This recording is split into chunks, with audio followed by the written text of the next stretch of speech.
नमस्ते, आप सभी का स्वागत है जयपुर डायलॉग्स पर। और आज हम शरीके गुफ्तगू हैं श्री तुफैल चतुर्वेदी जी से। आपका स्वागत है जय तुफैल जी। जय हिंद राष्ट्र। आज का विषय ये है कि मुझे कई स्थानों पर ये है, एक संदर्भ आ रहा है कि विशेषकर से पश्चिमी देशों में और अन्य देशों में भी और भारत में भी एक्स मुस्लिम्स की संख्या लगातार बढ़ रही है। और जो युवा मुस्लिम हैं उसमें से 23% लोगों ने इस्लाम छोड़ दिया है। इसके बारे में आपकी क्या जानकारी है? मौलाना वाजिदी, ये भरे भरे से कल्ले, भरे भरे से चेहरे वाला, ये और विशेष रूप से मुझसे तो उसकी बड़ी मोहब्बत है, मेरे लिए तो कई स्ट्रीम कर चुका है। उसका एक स्ट्रीम है जिसमें उसने कहा है कि अमेरिका और कनाडा में 23% मुसलमान दीन छोड़ चुके हैं। मैं इसे कंपैरिजन से बात करना चाहूंगा कि 23, एक तो ये कि 23% का आंकड़ा कहां से आया। अमेरिका या कनाडा सरकार तो ये आंकड़ा जानकारी करने से रही कि किस किस ने छोड़ दिया, किस किस ने पकड़ा है, मगर ये लगातार वेस्ट के मुल्ला पार्टी की तरफ से आ रहा है। एक आपको ध्यान होगा कि एक अफ्रीकी मूल का एक इमाम है, उसने भी कहा था कि इस्लाम छोड़ने वालों की सुनामी आने को है। सुनामी लफ्ज इस्तेमाल किया है, कोई तूफान, बड़ा आंधी, बाढ़ ऐसा नहीं कहा, सुनामी कहा, आने को है। उसका कारण क्या है? वजह यह है कि इस्लाम एक ऐसी अप्राकृतिक जबरदस्ती है सभ्यता के ऊपर, शिष्टता के ऊपर, एक ऐतिहासिक संघर्ष के बाद जहां मानवता विकसित हुई है उसके बिल्कुल खिलाफ, उसका कार्बन कॉपी या उसकी नेगेटिव है। तो उस नेगेटिव से जब तक आप तलवार हाथ में रखते हैं, डंडा हाथ में रखते हैं, सर पर चोट लगाने की स्थिति में है, मारने की स्थिति में, तब तक लोग चुपचाप सहते हैं, अंदर खाने रहते हैं। मैं ऐसे मित्रों को जानता हूं जिन्होंने, इस्लामी मित्रों को, जिन्होंने अपने बच्चों का खतना नहीं कराया। उन्होंने कहा, मुझसे मैंने पूछा क्यों नहीं करा रहे, तो उन्होंने कहा कि कितना अन्याय है कि छोटे से बच्चे के साथ में इतना कष्ट दे दिया जाए उसको, ये ठीक नहीं है। ऐसे लोग जो ये सोचते हैं कि कुरान की आयत, औरतों को बिस्तरों पे मारो, उन्हें तनहा छोड़ दो, इस बातों के खिलाफ सूझेगा। कोई भी लड़की जो ईरान से, पाकिस्तान से, भारत से निकलकर कनाडा या अमेरिका में पहुंचेगी और इसकी जानकारी में किसी एक्स मुस्लिम मूवमेंट के चलते या आपकी मेरी किसी की स्पीच को सुन के पता लगता है कि कुरान ऐसा कहती है। अभी तक तो वो इस्लाम समझती थी कि मोहम्मद आइडियल है, अब पता लगता है कि मोहम्मद के जरिए से जो आयतें उतरी हैं उसमें औरतों को पीटने की बात है, तो वो क्यों स्वीकार करेगी? सांस्कृतिक परिवेश, चूंकि भाषाई मजबूरी है, वो उर्दू बोलती है या फारसी बोलती है, तो उसे अपनी भाषा बोलने वाले लोगों के बीच में आत्मीयता लगेगी। मगर ये कुछ समय की बात है, उसके बाद वो वहां के स्थानीय माहौल में रस बस जाएगी और वहां तलवार का डर नहीं है, आतंक का डर नहीं है, उसे गर्दन काटे जाने का डर नहीं है। ऐसा नहीं कि मामले नहीं होते। अभी हाल में सलमान रुश्दी साहब के ऊपर एक ऐसे लड़के ने, जिसने उनकी किताब तक नहीं पढ़ी, चाकू से हमला किया, उनकी आंख खत्म हो गई, एक आंख की रोशनी चली गई, बदन के कई हिस्से जख्मी हुए। बहरहाल ये रास्ता इसी तरह से चलेगा और किसी भी असभ्य विचारधारा के खिलाफ, अन्यायी विचारधारा के खिलाफ, जो मनुष्यता को, सारे मनुष्यों को बराबर नहीं मानती, उसके खिलाफ आवाज तो उठानी पड़ेगी। सृष्टि का जो विकास हुआ है, सभ्यता का, मानवता का विकास हुआ, वो इसी शर्त पर है कि हम सब बराबर हैं या किसी का विशेषाधिकार नहीं चल सकता। तो ऐसी सोच जो ये मानती है कि हम ही ये धरती, अशरफ पर रहने वाले मुसलमान उन्हीं के लिए बनाई गई है और अल्लाह ने मोहम्मद के लिए बनाई है, और बाकी जितने लोग यहाँ पर रहते हैं जो नॉन मुस्लिम्स हैं, वो सारे के सारे कत्ल कर देने के, मार डालने के या जिम्मी बनाने के और उनसे जजिया वसूले जाना चाहिए, इसके लायक हैं। इसके खिलाफ तो जहां जहां दबाव उठेगा वहां होगा। आजकल ईरान में चल रहा है कि मुल्ला जा रहा है, मैंने दसों वीडियो देखे हैं, दौड़ से मारा, पीछे से किसी ने झापड़, उसकी पकड़ उछाल दी। लोग जितना रिएक्ट कर सकते हैं क्योंकि उनके हाथ में तलवार है, वहां वो मार सकते हैं। लड़कियों को, सैकड़ों लोगों के कत्ल हो चुके हैं, उसके बावजूद लोग उबल रहे हैं। क्यों उबल रहे हैं? कि ये विचारधारा कि किसी लड़की को बुर्का पहन के, पर्दा नशी का मतलब तंबू नशी है बेसिकली, उसे काली बंदूकों में बना के घुमाना, को क्यों जीना चाहेगा ऐसा? टुइयां सी है, पतली सी आंख खुली हुई है, एक आंख से दिखाई दे, ये शर्त है, तो ऐसी जिंदगी कोई क्यों जिए? जाहिर है इसके खिलाफ आवाज उठेगी और उसका हल ये मुल्ला पार्टी ये निकाल रही है कि लोगों को कुरान की तरफ लौटना चाहिए। अबे कमबख्तो, कुरान को पढ़ के ही तो लोग छूटे हैं, उसी को पढ़ के तो एक्स मुस्लिम बने हैं। दीन के खिलाफ जो बात आई है वो आई इसी से कि हदीस पढ़ ली, कुरान पढ़ ली, सीरा पढ़ ली। कोई मुसलमान पाकिस्तानी या हिंदुस्तानी या ईरानी जो अमेरिका में रहता है, उसके पड़ोस में कोई गोरा रहता है, उसे उससे कोई शिकायत नहीं, कोई परेशानी नहीं है। मगर कुरान तो कह रही है कि यहूदियों को दोस्त ना बनाओ, ईसाइयों को दोस्त ना बनाओ, ये आपस में दोस्त हैं, तुम्हारे खिलाफ है। क्योंकि ये मूछे रखते हैं इसलिए तुम मूछे काटो, ये दाढ़ी नहीं रखते इसलिए तुम दाढ़ी रखो, सब उल्टे काम उनके सिखाए गए हैं। तो ये बातें उनको समझ में आती हैं। और जब इन बातों को कि धरती चपटी है कोई पढ़ेगा तो क्या मतलब निकालेगा? कॉलेज में, स्कूल में जो उसने पढ़ा है उसके खिलाफ एक आदमी 3 जिल्दों में किताब लिख मारता है कि ये धरती चपटी है, साकिन है, क्योंकि इस पे मोहम्मद मुस्तफा, मोहम्मद इब्न अब्दुल्ला सोए हुए हैं, इसलिए अदब से सांस रोके खड़ी है। इस किस्म की बातों को कोई सुन के कैसे मानेगा? तो इसके खिलाफ तो बात होगी। और ये तब तक चल सकता है आतंक का राज जब तक है। जब आतंक नहीं है तो बिलबिलाएंगे लोग, छुटकारा पाएंगे। ईरान उबल रहा है, पाकिस्तान, मैं पाकिस्तान गया हूं, मैंने लोगों को देखा है, वहां लोगों से बातें की हैं, बड़े आराम से लोग। मैंने पूछा कि वो आवाज होने लगी, अजान होने लगी, मैंने नमाज पढ़ने जाओ, अरे बोले लानत भेजो, कौन जाए। इस किस्म की बातें कराची में करने वाले लोग बैठे हैं। आतंक हट जाए और ये सभ्य समाज की जो भी व्यवस्था है, जनतंत्र हो या जो भी व्यवस्था हो, उसको ये इंश्योर करना चाहिए कि ऐसी बातें करने वाले लोगों के, जैसे इस वक्त सचवाला बड़ा जोरदार काम कर रहे हैं, सचवाला को एक Z+ की सुरक्षा मिलनी चाहिए, उनकी सुरक्षा की व्यवस्था कीजिए, तो ऐसे बहुत सारे लोग निकल आएंगे। अभी तो 2 लोग 3 लोगों ने, समीर ने, साहिल ने और क्या नाम आजाद ग्राउंड ने, इन्होंने चेहरा दिखाया है, इतने में हाहाकार मच गया है। कल्पना कीजिए ऐसे 5000 लोग धाड़े मार रहे होंगे तो क्या होगा। तो घर के अंदर वो लोग जो चुप बैठे हैं, वो लड़कियां जो मार खा के अपने भाइयों की, अपने पिता की चुप बैठ जाती हैं, वो सारे लोग आजाद बात करेंगे। तो ये 23% 32% में बदलेगा, 32-64 में बदलेगा। और यही मानवता का भविष्य है। अगर मानवता को सुरक्षित रहना है तो इन सारी बेतुकी बातों से जान छुड़ानी पड़ेगी। ये बताएं कि ये जो 23% वाली जो फिगर आ रही है, क्या भारत में भी इसी प्रकार की स्थिति बन रही है? मेरे निकट के कई लोग, शायद मैं पूछता हूं उनसे तो वो बताते हैं कि हम लोग मूलतः त्यागी ब्राह्मण हैं, परशुराम के वंश के हैं। उनके मन में परशुराम को लेकर ललक क्यों है? वो सऊदी अरब के किसी से अपने आप को क्यों नहीं जोड़ते? राजपूत, राठौड़ मुसलमान हैं, पीढ़ियों से मुसलमान है, राठौड़ क्यों लिखते हैं, राणा क्यों लिखते हैं, जाट क्यों लिखते हैं, गुजर क्यों लिखते हैं? कि अपने पूर्वजों पर वर्तमान स्थिति से उन्हें वो चीज अधिक प्रिय लगती है, ललक है। मैं मेरे यूट्यूब के कारण से कई ऐसे मित्र, मेरे पाकिस्तान में एक सज्जन से मेरी बातचीत हुई, वो अच्छे खासे प्रभावी आदमी हैं और MLA हैं। वो हमसे कहते हैं कि हमारे पूर्वज अमृतसर के पास से निकल कर आए थे, 2000 तक हम कब्र बनाते थे, दफनाते थे, तो कहते थे कि जमीन ये अमानती कब्र है, जब जिस दिन लौटेंगे अपने घर वापस अपने बुजुर्गों को ले जाएंगे। ये मानसिकता क्यों है?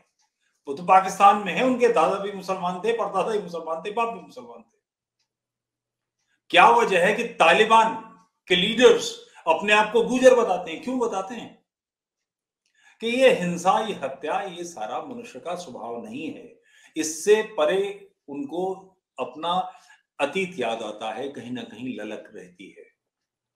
तो इस तरह की बातें भारत में भी हैं, ये दबी हुई हैं। कौन लोग हैं जो साहिल को सुनने के लिए 1.5 लाख 2 लाख उसके सब्सक्राइबर हो गए? कैसे हो गए? ढेरों लोग उससे बहस करते हैं और उसके बाद जब उन्हें लगता है कि वो सही कह रहा है तो पीछे हट जाते हैं। बहुत सारे लोगों ने ऐसा किया है। मेरी जानकारी में तो एक्स मुस्लिम मूवमेंट के बहुत लोग हैं, यहां भी हैं, मगर यहां खुलकर बात करने की, सामने आने की अभी भय है। इन्होंने वो आइस ब्रेक की है इन दोनों लड़कों ने, उसका नतीजा है कि और लोग निकल कर आ रहे हैं। कठिनाई क्या है कि एक्स मुस्लिम मूवमेंट से राष्ट्रीयता मजबूत होती है, अराष्ट्रीय विचार खंडित होता है। ऐसा विचार जो इस राष्ट्र को अपना नहीं मानता वो ढेर होता है।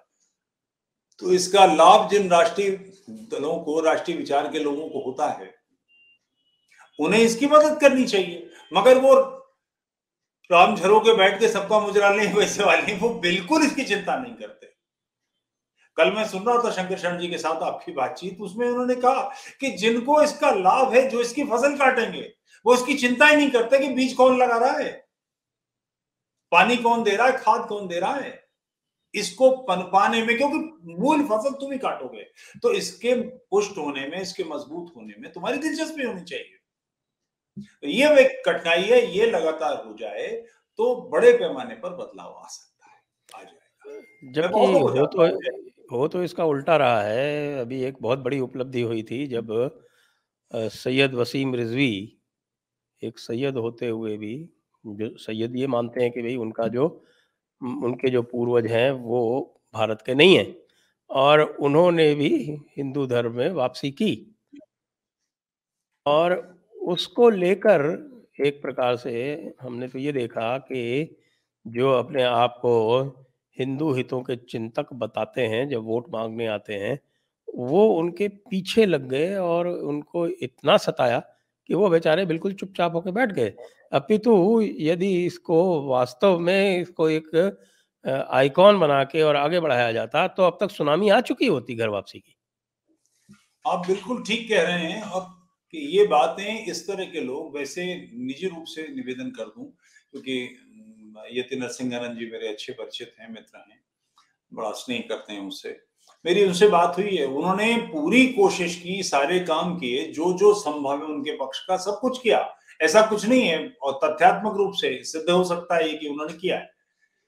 वसीम रिजवी साहब ने जो बातें कही हैं, जिस किताब के कारण से बवाल मचाया, जो कुछ भी हुआ, वो सारी तथ्यात्मक बातें हैं। कठिनाई क्या है कि रामस्वरूप जी की किताब थी अंडरस्टैंडिंग इस्लाम थ्रू हदीस, किताब छापी, उसकी बाइंडिंग करने के लिए दिल्ली में बाइंडर नहीं है कोई भी गैर मुस्लिम, ऐसा लोगों का, पर प्रिंटर्स का कहना है।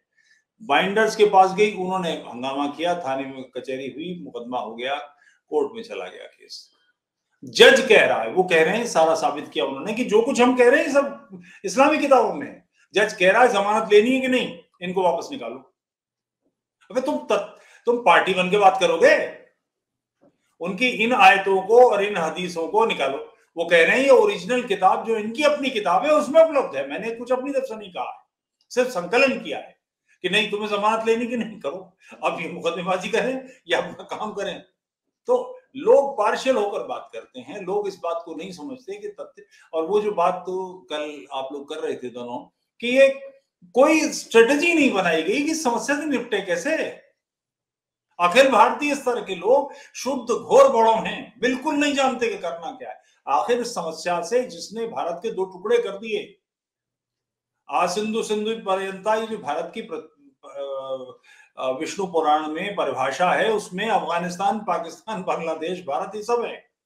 ये तीन बड़े हिस्से से छीन लिए जिसने, इस, और ये लगातार काम कर रही है। इस समस्या से निपटने के लिए कुछ करोगे कि नहीं, बजाय इसके कि इसको मजबूती दो, ऐसे राष्ट्रोत्थान के यज्ञ में आहुति डालो, या कम से कम जो डाल रहा उसका हाथ तो मत पकड़ो। उल्टा कर रहे हैं कि उसका हाथ रोक रहे हैं और कह रहे हैं कि हम तुमसे ज्यादा जानते। ये इस्लाम सही है, कुछ मुसलमान गड़बड़ हो गए। ये जो ऊट फटांग बेसिर पैर की बातें बिना पढ़े लिखों की, उसके कारण ये सारी बातें हो रही है। नहीं तो ऐसे लोगों को तो निश्चित रूप से मदद करनी चाहिए। और वो किताब लिख रहा है, कागज पे कह रहा है, उसकी किताब का खंडन करो, कहोगे गलत है, बताओ। वो तो रेफरेंस के साथ बात कर रहे हैं लोग। तो उन लोगों को ये दिखाओगे, चाकू मार देंगे, पेट फाड़ देंगे। इन बातों से अगर सुरक्षा नहीं दोगे तो समाज में व्यवस्था, यही तो अंतर जो मैं शुरू में कह रहा था आपसे कि अमेरिका और कनाडा में 23% है, यहाँ इससे ज्यादा होंगे, क्योंकि यहाँ पर दबाव है। अमेरिका में मुस्लिम पिता अपनी मुस्लिम पुत्री के साथ, एक पुत्र के साथ, वो उद्दंडता नहीं कर सकता जो भारत में स्वाभाविक मानी जाएगी। तो यहाँ पर तो और ज्यादा लोग होंगे, मगर इसके लिए कुछ व्यवस्था तो देनी पड़ेगी कि ऐसा ना हो पाए। उस व्यवस्था वो करेंगे नहीं, बस किनारे बैठ के देख रहे हैं कि तमाशा कि नाम तो कुल मिलाकर वसीम रिजवी जैसे लोग या ऐसे लोग, इन्होंने एक दीवार में खिड़की खोल दी है जिससे ताजा हवा आ रही है। इस्लाम का जो दुर्ग है वो दरक रहा है जगह जगह। इसकी चट्टानें खिसकानी पड़ेंगी, अन्यथा ये वो विचारधारा है जिसने इस राष्ट्र के बड़े हिस्से को सताया है, इस देश को तोड़ दिया है। इसके खिलाफ एक्शन तो लेना पड़ेगा। वो कमबख्त कहते हैं कि आज हम 30 करोड़ है, बकवास बात है, 17, 18, 19 करोड़ के आसपास कुछ होंगे। बहरहाल वो जिस हिसाब से बढ़ रहे हैं, मैंने शायद आपसे बात की थी कि नहीं, परसों मुझे ट्रेन मेट्रो में मिल गया है पूरा कुनबा, जैसे तले ऊपर की पतीलियों का सेट होता है, इतना इतना इतना इतना, वो 7 बच्चे एक साथ थे। मैंने उससे पूछा है टब्बर तुम्हारा ही है? तो वो थोड़ा बिलबिलाया। एक लड़का खड़ा था 23-24 साल वाला, उससे बोला काट डालूंगा। मैंने कहा क्या करेगा, नाखून बढ़ाएगा, दांत से फाड़ देगा? और तुझे क्या लगता, मैंने चूड़ी पहन रखी, मैं ना काटूंगा? और 2-3 लोग बोले, तो नतीजा वो शांत हो गया। मगर ये मानसिकता, वो काट डालूंगा मतलब वो अपने आप को आफताब की पलटन में जोड़ रहा है और मुझे श्रद्धा की पलटन में रख रहा है। तो इस मानसिकता के खिलाफ कोई एक्शन होगा कि नहीं? अगर ये दबाव बने, जैसे अभी हापुड़ में फाउंड्री में उसके मालिक ने अपने मैनेजर को, जिसमें 1300 डिग्री का टेम्परेचर होता, उसमें जला के मार दिया। इसकी फाउंड्री, इसके खानदान की जड़ें खुद जानी चाहिए। इसके मानसिकता को कोई व्यक्ति उंगली उठाने से पहले सोचे कि कंधे से काट डाले जाएंगे। राज्य को इतना सख्त होना चाहिए, वो नहीं होता। और लंबे समय से जब से विभाजन हुआ, कांग्रेस की सरकार आई, तो ऐसी बेहूदगी करने वालों की तो आरती उतरती रही है। लगातार इसका विरोध होना चाहिए। और बुरी बात यह है कि जो राष्ट्रवादी, जिनको इसका लाभ होना है, वो इसके पक्ष में कभी खड़े ही नहीं होते। हमेशा उनको लगता है कि हमारा तो काम ही नहीं है। वो बिल्कुल शंकर शर्मा जी की किताब बहुत ही बढ़िया किताब है, उसमें जो इज्जत के साथ कि सारा फोकस संगठन पर है, राष्ट्र धर्म तो बिल्कुल गायब है, उसको संगठन का उपयोग क्या है? हाँ, संगठन का उपयोग मतलब क्या है ये संगठन नहीं करना क्यों करना चाहिए? संगठन क्यों करना चाहिए? बोले कि यही तो लक्ष्य है। अबे क्या मतलब है? राष्ट्र के उत्थान के लिए, धर्म के विजय के, देश के हित के लिए संगठन बना है, या संगठन के लिए संगठन है? ये तो बेतुका है, बहुत ही बेतुकी बात है। मगर है ऐसा ही। तो फिर भी नीचे के स्तर पर पानी खौलने लगा है। सोशल मीडिया के प्रादुर्भाव के बाद से स्थिति आ गई है कि ऐसी बातें करने पर दबाव पड़ने लगा है, लगातार दबाव पड़ रहा है। वो दिन आना चाहिए कि जब अखिल भारतीय प्रतिनिधि सभा की बैठक में जहां इसकी बातें कही गई हैं, वहां 200 लोग खड़े हो जाएं कि आपने कहा कैसे? बोले वो फलाने जी ने कहा। बोले फलाने जी की ऐसी तैसी, संगठन राष्ट्र के लिए बना है, हम सब किसकी भी लेते हैं। परम वैभव ने तुम्हें तत्स्वराष्ट्रम, इस राष्ट्र को परम वैभव की तरफ ले जाएंगे, परम वैभव संगठन मजबूत करने देगा। तो प्रश्न ये उठने ही चाहिए। और जिस दिन ये बड़े प्रश्न उठने लगेंगे बैठकों में कार्यकर्ताओं की तरह, ये सब चीजें बदल जाएंगी। आपको लग रहा है कि ये जो पूरा एक्स मुस्लिम मूवमेंट जो है, विशेषकर जो भारत में केंद्रित है, उसका विशेष रूप से इंटरनेट के कारण जो है वो फैलाव हो रहा है? विशेषकर से मैं ये देख रहा हूँ कि अभी भी इस्लाम का जो एक तरह से उसका डिफेंस करने के लिए अभी भी वे महिलाएं जिनके बारे में लिखा हुआ है कि वे एक सामान हैं, वो लूट का माल हैं, जिनको कहते हैं कि साहब कि उनको जो है वो पीटा जाना चाहिए, वे मुस्लिम महिलाएं ही इसके पक्ष में अधिक खड़ी होती हैं। इस्लाम का सत्य उन्हें नहीं मालूम है। उन्हें मुल्ला जो पढ़ा है या उनके घर के लोग, जैसे ऐसी हदीसें घड़ दी कि मोहम्मद घर से बाहर निकलते थे तो उनके ऊपर एक औरत थी, वो कूड़ा डाल देती थी, काफिर थी। लगातार ये काम होता था। एक बार 3 दिन तक उसने कूड़ा नहीं डाला, तो चौथे दिन मोहम्मद उसके घर गए और उससे बात की। वो बीमार थी, तुमने कूड़ा क्यों नहीं डाला? उसने बताया बीमार। उनके इस अच्छे व्यवहार से वो मुसलमान बन गई। ये ससुरी हदीस कहीं हो तो दिखाई तो दे। शिबली नुमानी ने, कुछ लोग कहते हैं कि ये हदीसें घड़ी हैं, ऐसी ऐसी बातें रख दी जिसका कोई मतलब नहीं, कोई तथ्य नहीं, क्योंकि ये बहुत निकट का है, निकट अति 1500 वर्ष पुराना है और मोहम्मद की सारी चीजों को डॉक्यूमेंट किया है, हदीसों में लिखा गया है, सीरा में लिखा गया, वो कहीं तो होगा ना। तो अपनी भी को पीटता है जो शख्स, जो अपनी 5-6 साल की बच्ची से निकाह कर लेता है 52 साल की उम्र में, जो अपनी पुत्र वधू के साथ में तलाक के बाद उसे अपने घर में रखने उससे निकाह कर लेता है, जिसकी 13 बीवियां एक हदीस में, एक सही बुखारी में, दूसरी में तो 56, 62, 65 इस तरह से संख्याएं दी हुई हैं। तलाक भी दिए गए हैं, बीवियों को कूटना पीटना ये सब होता रहा है। उस व्यक्ति के स्वभाव में, जिसका जीवन इस प्रकार का, उसमें ये शिष्टता कहां से आ जाएगी? आज से तय के दुश्मन को दुआ देना है, आज तक जो भी हुआ उसको भुला देना है, ये उसकी मानसिकता ही कहां से हो जाएगी? मगर उसको विशेष बताया जाता है महिलाओं के अंदर ये बात। अच्छा, हदीस पढ़े कौन? जिंदगी चाहिए उसको पढ़ने के लिए, एक मोटे मोटे पोथे हैं, कौन इसका अवगाहन करे? अब और पहले कोई जरिया भी नहीं था, अब जरिया मिल गया है जैसे। मगर ये भी है, बहिश्ती जेवर, जो ये देवबंदी मुल्ला है थानवी, इसका, अशरफ अली हाँ थानवी। अशरफ अली थानवी, अशरफ अली थानवी, पता नहीं ये किसका शौहर था और किसकी बीवी था, इस किस्म की बातें उसके सारे रिकॉर्ड में ही मिलती हैं अशरफ अली थानवी। उसमें यह है कि शौहर हुक्म दे तो औरत को दीवार की तरफ मुंह करके या कोने में तब तक खड़े रहना चाहिए जब तक वो पलटने का हुक्म न दे। कोई औरत इसे कैसे स्वीकार कर सकती है? अशरफ अली थानवी के चप्पल नहीं बजाएगी वो, कभी दिमाग खराब है, बावला हुआ है, दीवार की तरफ मुंह करके खड़ा हो जा। क्या क्या बोला जा रहा है, क्यों कहा जा रहा है? मजाजी खुदा, धरती पर तुम्हारा अल्लाह वही है, इस किस्म की बात है। खुदा का दूसरा मतलब मालिक भी है, फारसी का लफ्ज है ये, तो ये तुम्हारा मालिक है, तुम उसकी दासी हो। इस मानसिकता के साथ कैसे कोई चल सकता है? मगर ये सच उन्हें पता ही नहीं है, अब पता लगना शुरू हुआ है, तो बदलाव आ रहा है। मैं इसका साक्षी हूं। मुस्लिम लड़कियां, मुस्लिम भगवतियां खूब हिंदुओं से शादी कर रही हैं, भाग छोटी छोटी लड़कियां, 18-18, 20-20, 19 साल की, 21 साल की लड़कियां निकल के शादी कर रही हैं। और मैंने पूछा भी कि भाई क्यों हिंदू बनना चाहती हो? बोले बिंदी नहीं लगाने देते, बुर्का पहनाते हैं।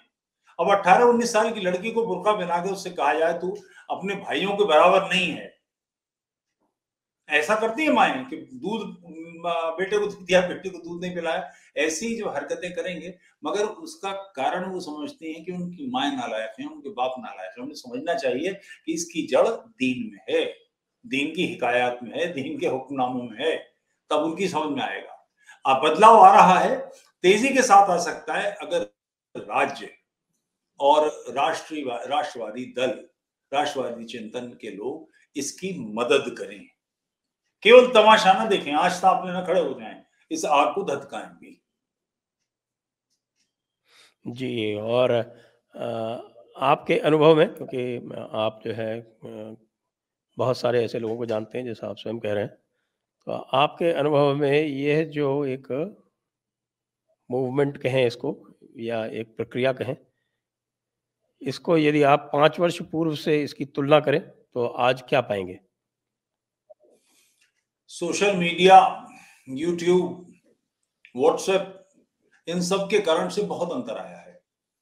आज से कोई 9-10 साल पहले पुणे में एक मीटिंग हुई थी एक्स मुस्लिम्स की, मैं उसमें सम्मिलित हुआ था।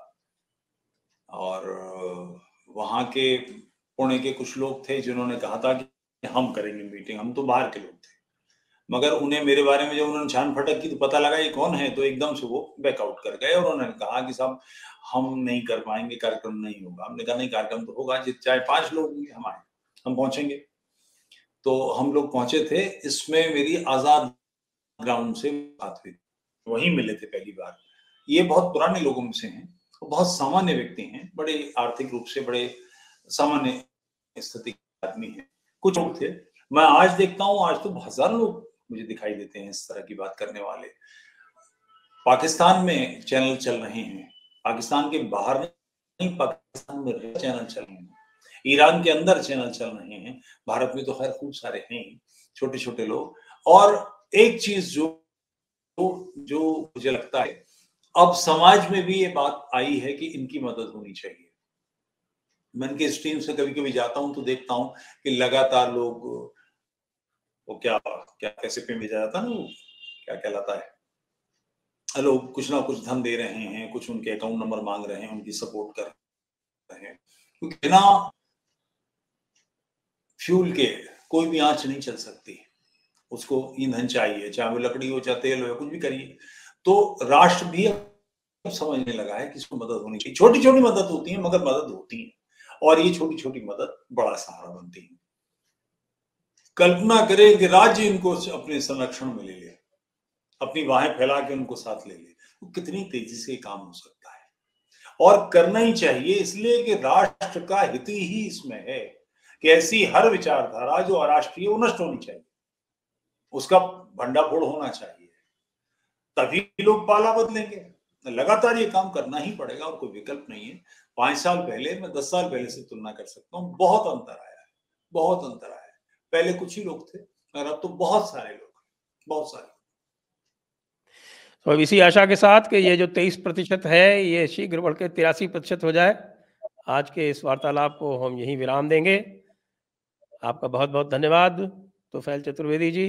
जय हिंद, वंदे मातरम।